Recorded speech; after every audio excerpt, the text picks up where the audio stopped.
August 23, 1962. Red Rooster Restaurant, Harlem. 7:30 in the evening. The dinner rush is in full swing. Jazz plays softly from the corner jukebox. The smell of fried chicken and collard greens fills the air. Families eat together. Couples share dessert. Old men argue about baseball over coffee. A normal Wednesday night in the heart of Harlem. Then the door opens. 12 armed men walk through the door. Every gun in that room points at one man sitting alone at the back table. Bumpy Johnson doesn't even look up from his plate. What happens in the next 8 minutes would change how the 5 families operated in New York forever. The restaurant goes silent. Forks stop moving mid-air. Conversations die mid-sentence. A child starts to cry. Her mother covers the girl's eyes. Everyone knows what 12 guns mean. Everyone knows these men work for the Genovese family. Their suits are too expensive. Their walks too confident. Their faces too cold. And everyone knows that when Vito Genovese sends 12 soldiers, someone dies tonight. The lead gunman, a man the streets call Tony Bagels, stands at the front of the group. He's 32 years old. Made his bones 5 years ago with a clean hit in Queens. Earned his reputation as reliable, efficient, professional. He's done this 23 times before. Walked into a room. Pointed a gun. Pulled a trigger. Collected payment. Never a complication. Never a problem. Until tonight. Bumpy cuts his steak. Takes a bite. Chews slowly. The lead gunman, a man named Tony Bagels, stands 15 feet away. His finger rests on the trigger. Sweat runs down his face despite the cool evening air. Because Tony knows something the others don't. He knows Bumpy Johnson has walked out of situations like this before. He knows the legends. And legends don't die easy. 3 weeks earlier, Tuesday morning, a warehouse in the South Bronx. The Genovese family kept their product there. Heroin straight from Marseille. Pure. Uncut. Worth its weight in gold on the streets. 200 kilos of it. Street value $3 million. 4 guards watched the warehouse 24 hours a day. Rotating shifts. Armed with shotguns. Nobody gets in. Nobody gets out. Not without permission from the top. But on that Tuesday morning, the guards arrive for their shift and find the door open. The lock intact. No signs of forced entry. No broken windows. No jimmied locks. Nothing. They rush inside expecting the worst. And they find it. The entire shipment. Gone. Vanished like smoke. 200 kilos of heroin just disappeared into thin air. The news reaches Vito Genovese within the hour. He's eating breakfast at his daughter's house in New Jersey. Scrambled eggs and toast. Orange juice. A quiet morning with family. Then the phone rings. His face goes from calm to rage in seconds. He throws his plate against the wall. Eggs drip down the wallpaper. His daughter's children start crying. His wife escorts them out of the room. The 5 families held an emergency meeting that same afternoon. Carlo Gambino arrived first. Then Tommy Lucchese. Then Joe Colombo. Then Joe Bonanno. Every major boss in New York sat around that table in the back of a social club in Little Italy. Everyone knew this meeting wasn't optional. When $3 million disappears, everyone answers questions.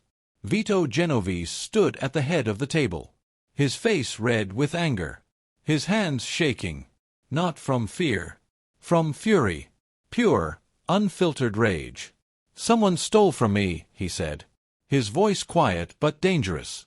The kind of quiet that precedes violence. "Someone walked into my warehouse. Took my product. Left no trace. And I want to know who." The other bosses looked at each other. Nobody wanted to speak first. Nobody wanted to become the target of Vito's rage. But everyone was thinking the same thing. The warehouse was in the Bronx, but the shipment disappeared on a Tuesday. And Tuesday was collection day in Harlem. Every numbers runner, every bookmaker, every dealer in Harlem settled accounts on Tuesday. Which meant the streets were busy. Which meant opportunities existed for someone smart enough and bold enough to take them. Carlo Gambino cleared his throat. He was the smartest man in that room. Everyone knew it. Even Vito. The warehouse is near the Harlem border, Carlos said carefully. Tuesday is busy in Harlem. Maybe someone saw an opportunity. Say his name, Vito demanded. Stop dancing around it. Say his name. Bumpy Johnson, Carlos said. The room went silent. That name carried weight. Everyone at that table knew who Bumpy Johnson was. The man who controlled Harlem. The man who kept the 5 families out of the most profitable black neighborhood in New York. The man who negotiated with Lucky Luciano and walked away with respect. The man who couldn't be bought, couldn't be intimidated, couldn't be controlled. Vito Genovese slammed his fist on the table. Coffee cups jumped. Ashtrays rattled. I want my product back, or I want him dead. I don't care which. He reached into his jacket pocket, pulled out 5 stacks of $100 bills. $10,000 per stack. $50,000 total. He threw the money on the table. That's for whoever brings me results. Product or a body. I don't care which. Every boss in New York sat at that table. And every boss pointed their finger at the same man. Bumpy Johnson controlled Harlem. The shipment disappeared on his turf. Simple math. Vito Genovese made his position clear. I want my product back, or I want him dead. I don't care which. He put a price on Bumpy's head. $50,000. Cash. No questions asked. Word spread through the underworld like wildfire. Every ambitious soldier, every hungry crew, every desperate criminal in New York heard the same message. Kill Bumpy Johnson, collect 50 grand, earn respect from the most powerful crime family in America. But here's what the Genovese family didn't understand about Harlem. Here's what every Italian mob boss from downtown Manhattan got wrong about the man they wanted dead. Bumpy Johnson wasn't just a gangster. He wasn't just someone who controlled territory or moved product. Bumpy was a symbol. He was the man who kept the Italian families out of Harlem when they wanted in. He was the man who made sure black numbers runners didn't get pushed out by white gangsters. He was the man who walked into meetings with Lucky Luciano and walked out with deals that benefited his community. Walk down 125th Street any day of the week. Ask anyone about Bumpy Johnson. The old woman selling flowers on the corner will tell you about the time he paid her rent when she fell behind. The teenager working at the newsstand will tell you about the scholarship Bumpy funded for his sister. The bartender at Wells will tell you about the landlord who tried to evict 30 families, until Bumpy had a conversation with him and suddenly everyone's lease got renewed. Bumpy didn't just run numbers and move product. He kept the peace. He settled disputes. He made sure the Italian families didn't push into Harlem and take over everything the way they did in other neighborhoods. He made sure black businesses stayed in black hands. He made sure the community had someone looking out for them when nobody else would. That's what makes a legend. Not the violence. Not the money. Not the power. But what you do with that power. How you protect your people. How you stand between them and the wolves that want to devour them. You don't kill a symbol with 12 guns. You don't erase a legend with a $50,000 bounty. Because when you kill a symbol, you don't just kill a man. You kill hope. You kill protection. You kill the one person standing between 40,000 people and chaos. Back at the Red Rooster, Tony Bagels takes a step forward. His shoes click on the tile floor. The sound echoes in the silent restaurant. Then another step. Slower this time. More cautious. His crew spreads out behind him. They cover every exit. Every window. Every possible escape route. 6 men by the front door. 2 by the kitchen entrance. 2 by the emergency exit. 2 watching the windows. This isn't their first job. They've done this before dozens of times. Corner the target. Block the exits. Execute. Simple plan. Clean execution. No complications. But Tony's hand shakes. Just slightly. Barely noticeable. But it shakes. The gun feels heavier than usual. His finger on the trigger feels wrong. Everything about this moment feels wrong. He's done this 23 times. Walked into restaurants, apartments, social clubs. Pointed his gun at 23 different men. Pulled the trigger 23 times. Never hesitated. Never questioned. Never felt this weight in his chest. But those 23 men weren't Bumpy Johnson. Those 23 men were small-time. Loan sharks who got greedy. Dealers who skimmed product. Informants who talked to police. Nobody important. Nobody who mattered. Nobody who was a legend. Bumpy sets down his fork. The metal clinks against the plate. The sound impossibly loud in the silence. He wipes his mouth with a cloth napkin. White linen. Perfectly folded. He takes his time. Dabs at the corners of his mouth. Folds the napkin carefully. Places it beside his plate with precision. Every movement deliberate. Every action controlled. Like a man who has all the time in the world. Like a man who doesn't have 12 guns pointed at him. He looks up at Tony for the first time. Makes eye contact. Doesn't blink. Doesn't flinch. Doesn't reach for a weapon. Doesn't make any sudden movements. Just looks. His eyes are calm. Not the false calm of a man pretending not to be scared. But real calm. The calm of a man who's been in worse situations and walked out alive. The calm of a man who knows something the 12 gunmen don't. And in that look, Tony sees something that makes his blood run cold. Bumpy isn't scared. Bumpy isn't surprised. Bumpy isn't reaching for his gun or planning his escape or begging for his life. Bumpy is calm. Completely, impossibly, terrifyingly calm. Like he knew they were coming. Like he's been waiting for them. Like this is all going exactly according to his plan. "You boys want to sit down?" Bumpy's voice carries across the silent restaurant. Steady. Almost friendly. "Kitchen makes excellent cornbread on Wednesdays. You should try it before you make decisions you'll regret." Tony doesn't sit. Can't sit. His orders are clear. Walk in. Kill Bumpy Johnson. Walk out. Collect $50,000. Simple. Except nothing about this feels simple anymore. Because legends don't offer you cornbread when you point guns at them. Legends don't stay calm when death walks through the door. Here's what Tony didn't know. Here's what Vito Genovese never bothered to find out before sending 12 men to kill Bumpy Johnson. 3 weeks ago, when that heroin shipment vanished, Bumpy wasn't in New York. He was in Philadelphia, meeting with the city's top black businessmen.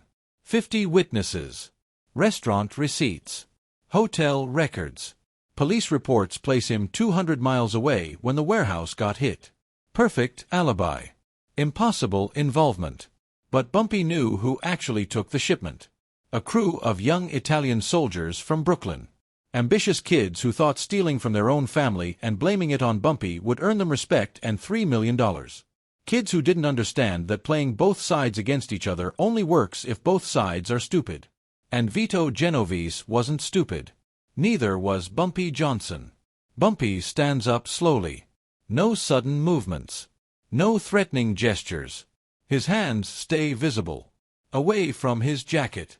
Away from his waistband. Away from anywhere a weapon might be hidden. Just stands. Rises from his chair like a man getting up to leave after a pleasant meal. Like he's about to pay his bill and walk out the door and go home to his family. Tony's finger tightens on the trigger. The pressure increases. 1 more pound of pressure and the gun fires. 1 more second and Bumpy Johnson's brains paint the back wall. 1 more heartbeat and this whole thing is over. The other 11 men raise their weapons higher. Safety's off. Fingers on triggers. Ready to fire. Ready to turn this restaurant into a war zone. Ready to earn their piece of that $50,000. The tension in that room becomes physical. You could touch it, taste it, feel it pressing down on your chest like a weight, making it hard to breathe, making your heart race, making every second feel like an hour. Tony Bagels, Bumpy says the name like he's greeting an old friend at church. Like they're about to share a meal together. Like 12 guns aren't pointed at his chest. Your real name is Antonio Badalamenti. Born March 15, 1930. St. Vincent's Hospital. 7 pounds, 4 ounces. Your mother Rosa held you and cried tears of joy because you were her first son after 3 daughters. Tony's face goes white. The color drains from his cheeks like someone pulled a plug. How does Bumpy know this? How does he know Tony's birthdate? How does he know his mother's name? How does he know anything about Tony's family? Your mother Rosa still lives in Brooklyn, Bumpy continues. His voice steady. Calm. Like he's reciting facts from a book. 237, Mulberry Street. 3rd floor apartment. Red door with a bronze knocker shaped like a lion's head. She runs a bakery on the ground floor. Badalamente's Bakery. Open 6 days a week. Closed on Sundays for church. She makes the best cannoli in Brooklyn. Uses her grandmother's recipe from Sicily. The one with the orange zest and the pistachios. Tony's gun wavers. Just slightly. The barrel drops maybe an inch. But it drops. His mind races. How does Bumpy Johnson know where his mother lives? How does he know about the bakery? How does he know the recipe for her cannoli? Your little sister Angela, Bumpy says. Your mother's youngest daughter. She just got accepted to Columbia University. Full scholarship. Pre-law. She wants to be a prosecutor. First person in your family to go to college. Your mother cried when Angela showed her the acceptance letter. Cried the same tears of joy she cried when you were born. Your father Salvatore, he bought a bottle of champagne. Good champagne. Not the cheap stuff. He toasted his brilliant daughter at dinner that night. Said she was going to make the Badalamente name mean something in this country. Tony's mind is spinning. He can't process this. Can't understand how Bumpy knows these things. These intimate details. These private moments. This was supposed to be a simple hit. Walk in. Shoot. Leave. Collect $50,000. Nobody said anything about this. Nobody warned him that Bumpy Johnson would know his life story. Nobody told him that pointing a gun at Bumpy meant putting his entire family at risk. Bumpy takes a step forward. Just one step. Toward 12 guns. Toward certain death.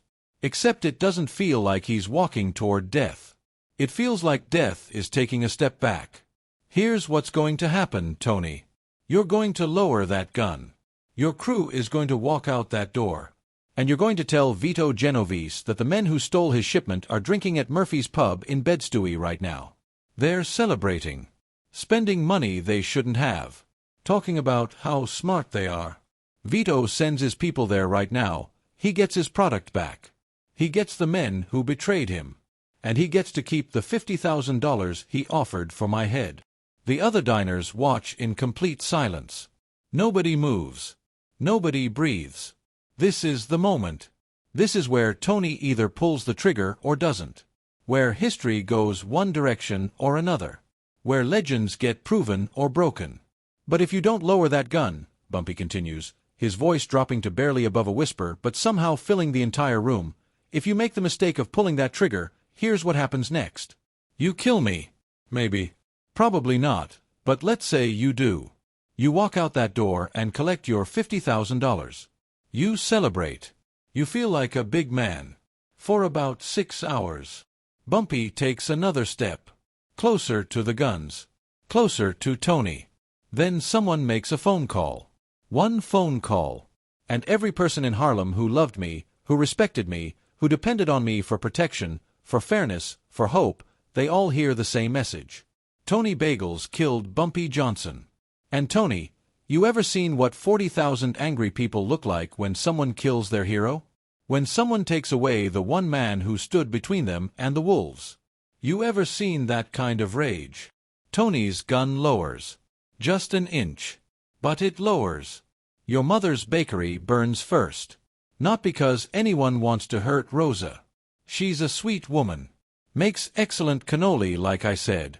But because that's how messages get sent. Your sister, the Columbia girl with the bright future? She can't walk to class anymore. Can't go outside. Can't live her life. Because 40,000 people know her face. Know her name. Know she's connected to the man who killed their symbol. Another step. Bumpy is now 5 feet from Tony. Close enough to touch. Close enough to take the gun if he wanted. But he doesn't reach for it. Doesn't need to. And you, Tony, You spend that $50,000 on protection, on moving your family somewhere safe, on looking over your shoulder for the rest of your very short life. Because here's the thing about killing legends. It doesn't end when they die. It just begins. Every young kid in Harlem who wants to prove themselves, who wants to make their own legend, they all come after the same target. The man who killed Bumpy Johnson. You become the prize, the trophy, the stepping stone to greatness. The restaurant stays frozen. Time itself seems to stop.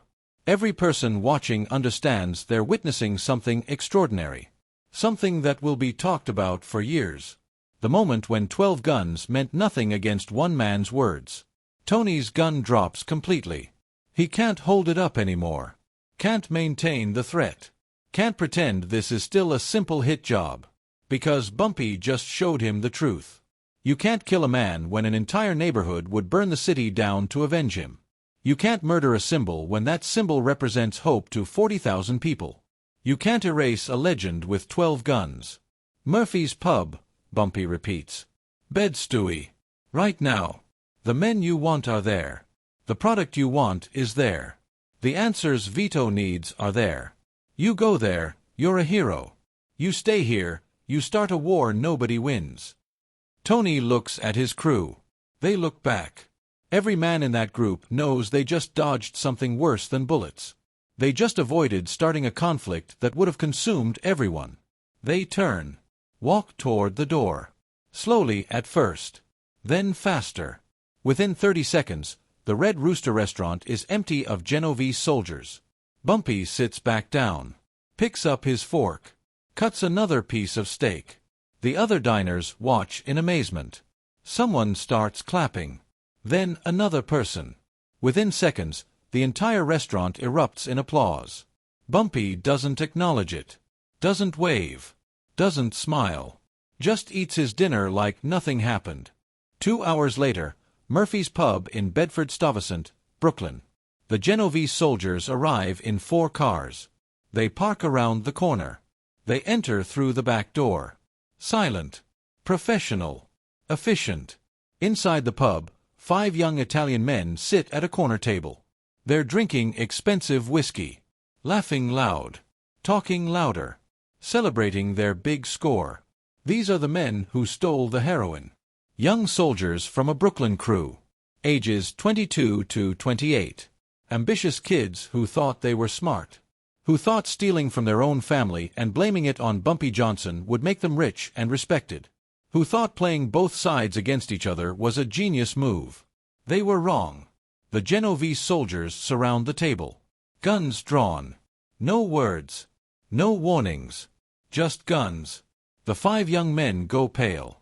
Their celebration dies in their throats. The expensive whiskey suddenly tastes like ash. They know what this means. They know why these men are here. They know they're already dead.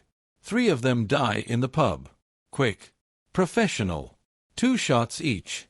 The other 2, they get taken outside. Put in car trunks. Driven to New Jersey. They don't die quick. They die slow. Painful. Screaming. Because Vito Genovese wants to send a message. Don't steal from family. Don't lie to the bosses. Don't think you're smarter than you are. The Genovese soldiers find the heroin in a storage unit 3 blocks from the pub. All 200 kilos. Still in the original packaging. Untouched. The young soldiers hadn't even had time to sell it yet. They were too busy celebrating. Too busy spending money they didn't have yet. Too busy being stupid. Vito gets his product back. Gets his answers. Gets his revenge. And learns a very important lesson about Bumpy Johnson. The man has eyes everywhere. Ears everywhere. Information everywhere. Nothing happens in New York without Bumpy knowing about it. You can't make a move without him finding out. You can't plan a hit without him preparing a counter. You can't kill a man who's 10 steps ahead of everyone else. The 5 families held an emergency meeting the next day. Thursday morning. Same social club. Same table. Same bosses. But different energy. The rage is gone. Replaced by something else. Respect. Fear. Understanding. Vito Genovese removed the bounty. $50,000 back in his pocket. But more importantly, a lesson learned. You don't kill legends with guns. You don't murder symbols with violence. You don't erase the man who represents hope to an entire community. Because legends aren't made of flesh and blood. They're made of something stronger. Something bullets can't touch. From that day forward, the Italian families stopped trying to control Harlem. Stopped trying to push into Bumpy's territory. Stopped believing they could simply eliminate the man who stood in their way. They tried that. They sent 12 guns. And 12 guns walked away empty-handed. The people who were there that night told the story for decades. How Bumpy Johnson faced death without flinching. How he turned 12 armed men around with nothing but words and truth. How he showed everyone watching what real power looks like. Not the power to kill. Not the power to threaten. But the power to make your enemies realize that killing you would cost them everything. Tony Bagels never took another hit job. He eventually left New York. Moved to Miami. Opened a restaurant. Lived a quiet life. Some say he never forgot that night at the Red Rooster. Never forgot the look in Bumpy's eyes. The absolute certainty. The complete fearlessness. The knowledge that some men can't be killed because they're worth more alive. Bumpy Johnson died 7 years later. Natural causes. Heart attack at age 62. Thousands attended his funeral. They lined the streets of Harlem for blocks. Italian mobsters sent flowers. Rival gang members paid respects. Police officers who had arrested him dozens of times stood in the back of the church and bowed their heads. Because in the end, the legend was true. You can't kill one man when 40,000 would die for him. You can't murder a symbol when that symbol means hope. And you can't erase a man from history when history itself bends around him. August 23, 1962. 12 guns. 1 man. No shots fired. That's how you know someone's a legend. Not because of how many people they killed, but because of how many people refused to kill them, even when the money was good and the orders were clear and the guns were loaded. Because some men are worth more alive than dead. Some men represent something bigger than themselves. Some men become symbols that can't be erased with bullets. Bumpy Johnson was one of those men. The night 12 guns walked away proved it. And Harlem never forgot.